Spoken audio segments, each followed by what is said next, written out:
Hello YouTube, De-bodgery here. Welcome to EV Components Review. On the bench is the bottom-most power stage of my brand spanking new, or supposedly brand spanking new, Moto Rush controller. I have a bit of a funny for you. So rush as in like rushed through development, rushed through testing, rushed through design. Yeah, rush, and basically fail at everything. Because if they'd stopped and taken their time, they would definitely fix this kind of stuff, unlike what they did on the Pro/F-Spec. This is literally not better. It's just a different kind of copper than what they had before, but they still didn't make up to the studs. So you still have an interrupted current path, and here you have it again. And I can show you underneath here, because my camera will actually do that angle. Get it right up in there. There we go. So you can see right there, underneath that blurry bit that's my tweezers, there's a gap between that and the stud. And you can also see right inside there, what little you can see of that, there's a gap between this stud and this stud as well. So no copper reinforcing on battery minus. That actually matters because you've got gaps everywhere. If you look down inside here, same thing. You can see that there is no copper between this stud and here. So yeah, fat lot of good adding that copper did when you haven't even made a completed current path. This is an improvement for sure. I can't really see it super well, and yeah, when I pick up the board, I can't get it underneath the camera, it's way too close.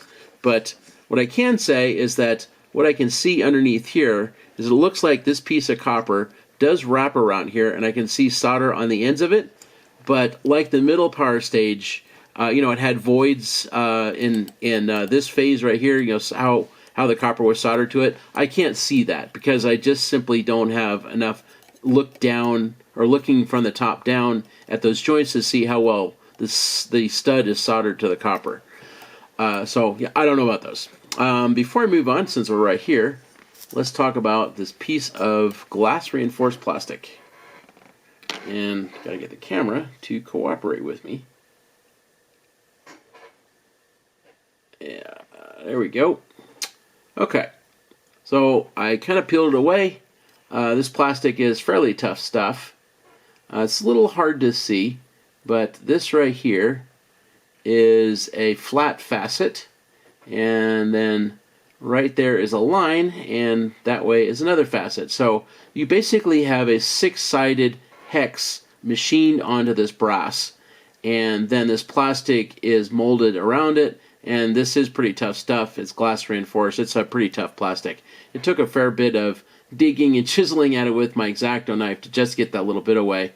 But yeah, that was enough to show me that this wasn't just smooth and round with a piece of plastic molded around it. It is actually got facets on it, six sides, so that this has got something to grab into and keep this arrested from rotating. So that's probably going to do a fairly decent job of keeping the stud from shearing off if you crank on the bolts too much.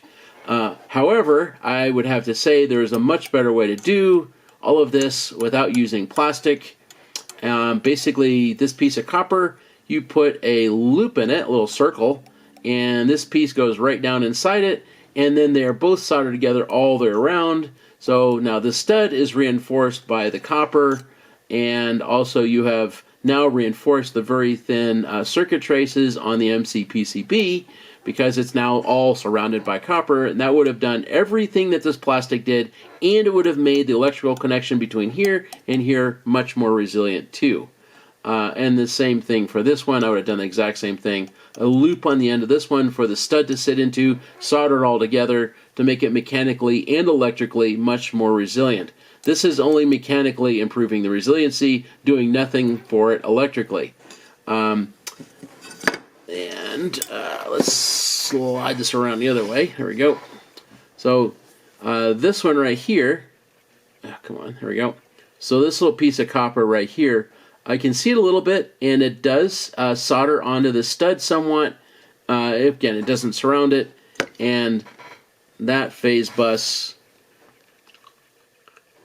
doesn't even make it over to these MOSFETs. So this phase bus is not reinforced in any way. You're just using the circuit traces for that to get over here, and why they even bothered putting copper on here and not do it here makes absolutely no sense to me at all. Reinforce the whole bloody phase bus and not just part of it. Come on, Moto, how hard is that to do? You did do some redesign work here, admittedly extremely minimally, but you could have fixed this, and you didn't. Yeah. So while I'm talking about copper, let's look at one other thing here.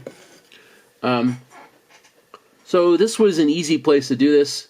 So you can see the circuit trace right here, and you can see the just the solder resist on the ceramic right here. And there's you can hear it, little shoulder there. So I used my micrometer and put it from here to here so I could measure the thickness of that copper.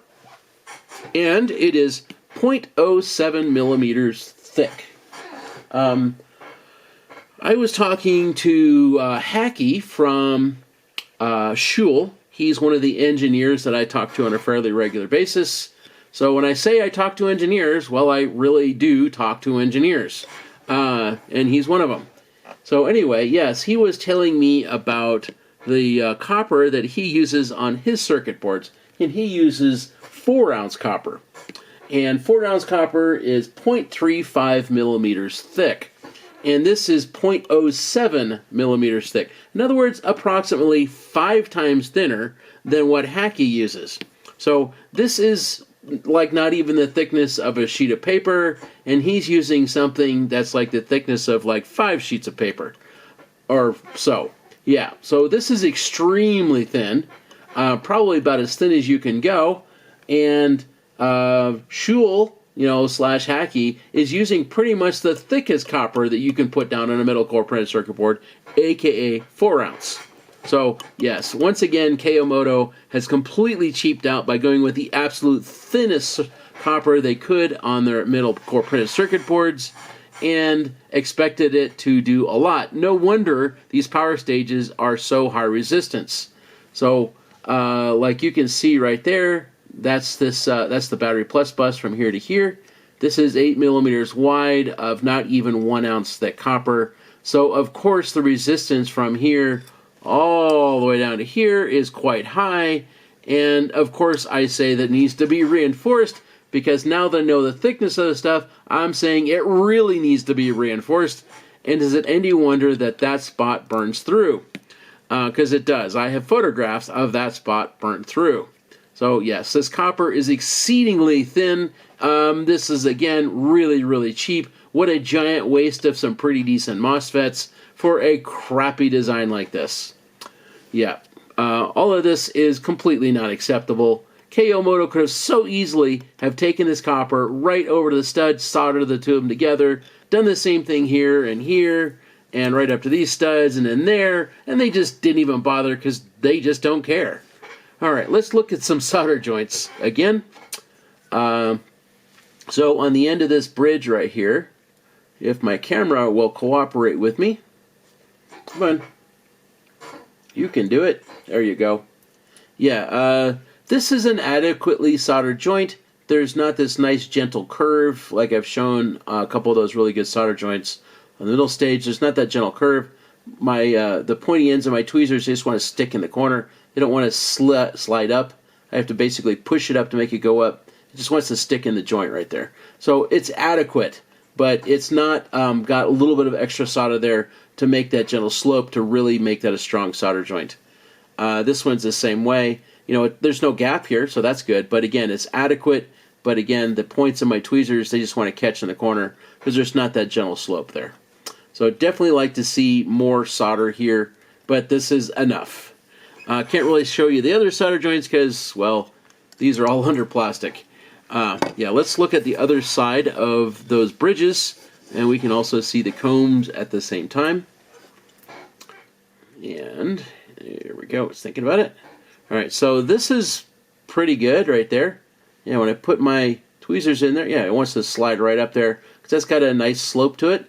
So, this is not quite as robust of a joint as I'd like, but yeah, you definitely have that gentle curve to it, so that's good enough. I would say that's definitely a good solder joint. Yeah, the points just want to slide right up. I'm not pushing it up. It just slides right up the solder. So that's an adequately good solder joint. It's a pretty good one. But you can see right there, we've got a crack underneath the copper. That's not okay. Cracks don't heal themselves. You have to either solder it down adequately, or cracks like that tend to grow. And let me try prying on it with a screwdriver. Let's see if it can lift. And come on, camera. Focus where I am looking. There we go. Let's try that again. Yep. Sorry, it went out of focus again. There we go. Yeah, it does lift a tiny bit. So, yeah, that finger definitely has got a void all the way back to probably like at least here. You know, it doesn't look like there's a gap underneath this part back there. So the finger is lifted, but the rest of the comb seems to be more or less okay. Yeah, there we go. You can definitely see it now. See that crack back there?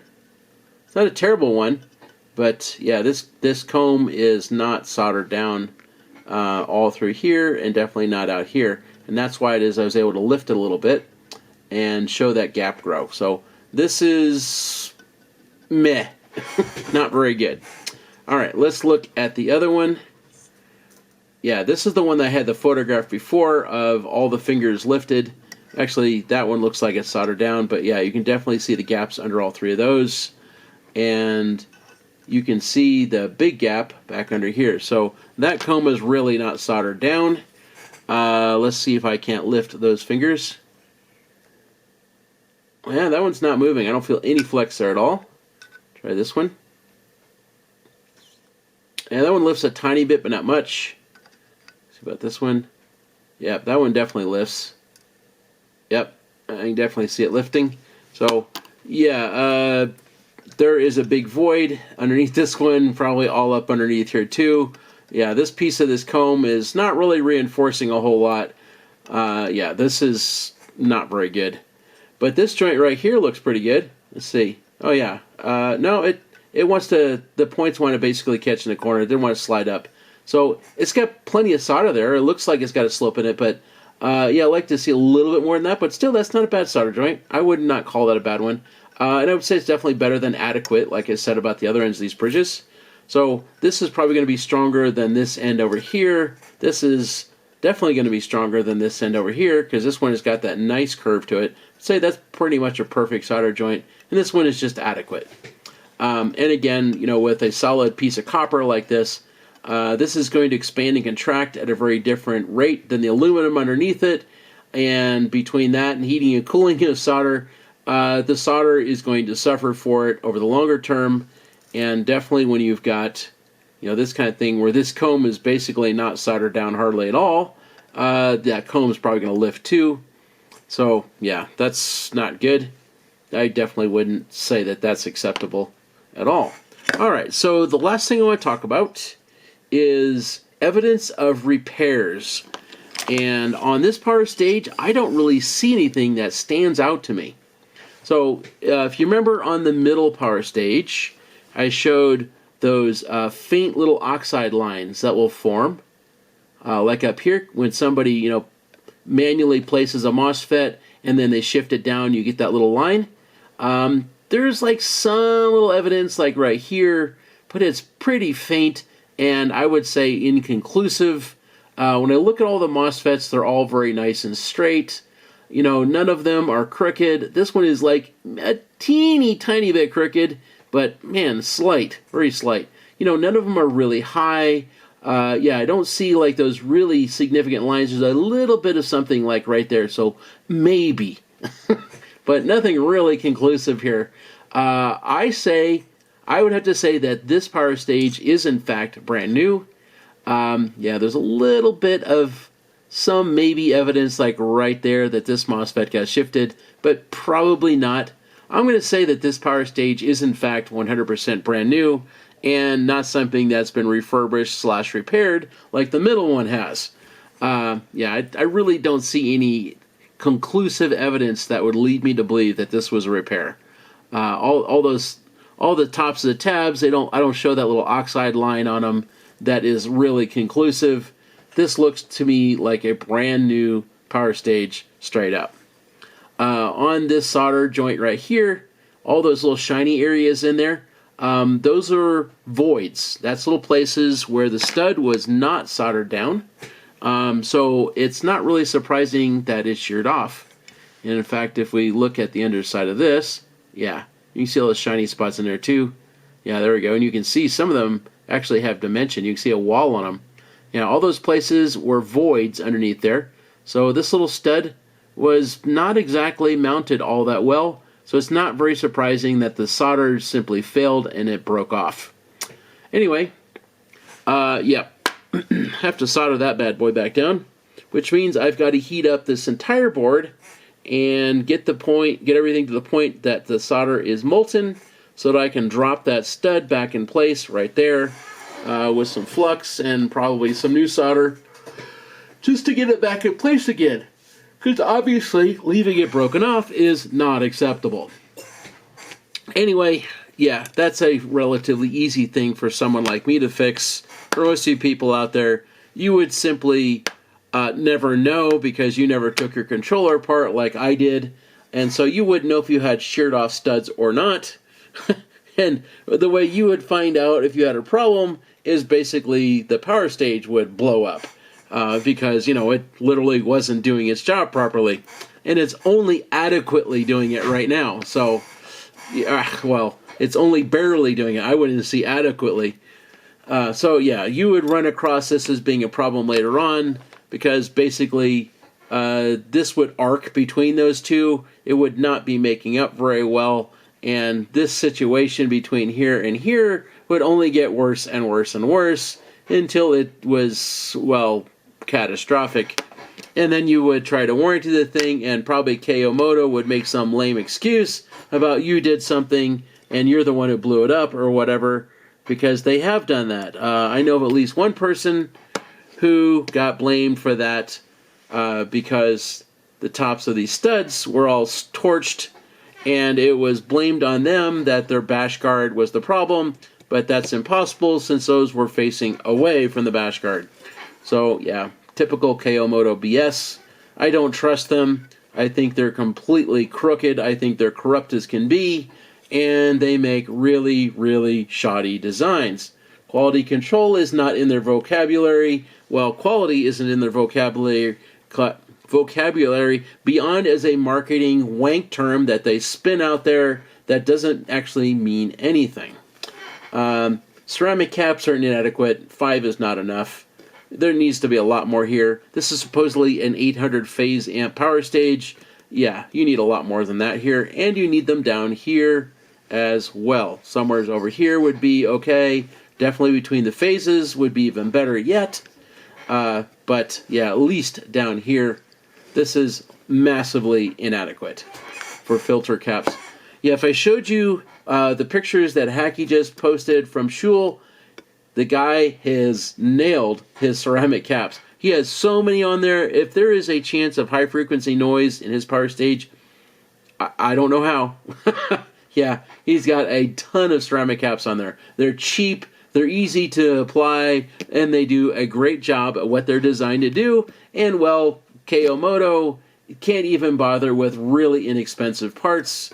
They just got to skimp everywhere, including copper that's not even 1 ounce thick, 0.07 millimeters. Once I saw that, I thought, yep, that's how KO does everything. Make it as cheap as possible. Yeah, this is an absolute waste of a good MOSFET. A 480 amp MOSFET used like this in a massively inefficient power stage that can't even come close to using these MOSFETs. You do realize that 4, 2 high side, 2 low side, that right there is enough to do 800 phase amps. Just 2 of those is enough to do 800 phase amps. 2 high side ones, 2 low side ones. That's enough to do 800 phase amps. And they've got 4 in parallel here, and they can't even get 800 phase amps out of here because it overheats. Because that's just how lossy this thing is. Yeah. And now they've thrown a whole other power stage at it. So now that they've got, not 4 in parallel, no, now they got 8. And this is already vastly adequate for the job to get 800 phase amps. No problem. If this was a good design, I would say 1300 phase amps across those 4 MOSFETs is really not that big of a deal. I mean, you've got 4 of them in parallel. You've literally got 1,920 amps maximum across those 4 MOSFETs. Or 1,920 amps, yes, across all 4 of those. 1,920 amps. And yet this thing overheats at 600 phase amps? All I can say is, yeah, that's called a bad design. Anyway, I don't think there's anything else I want to show. So take care, folks.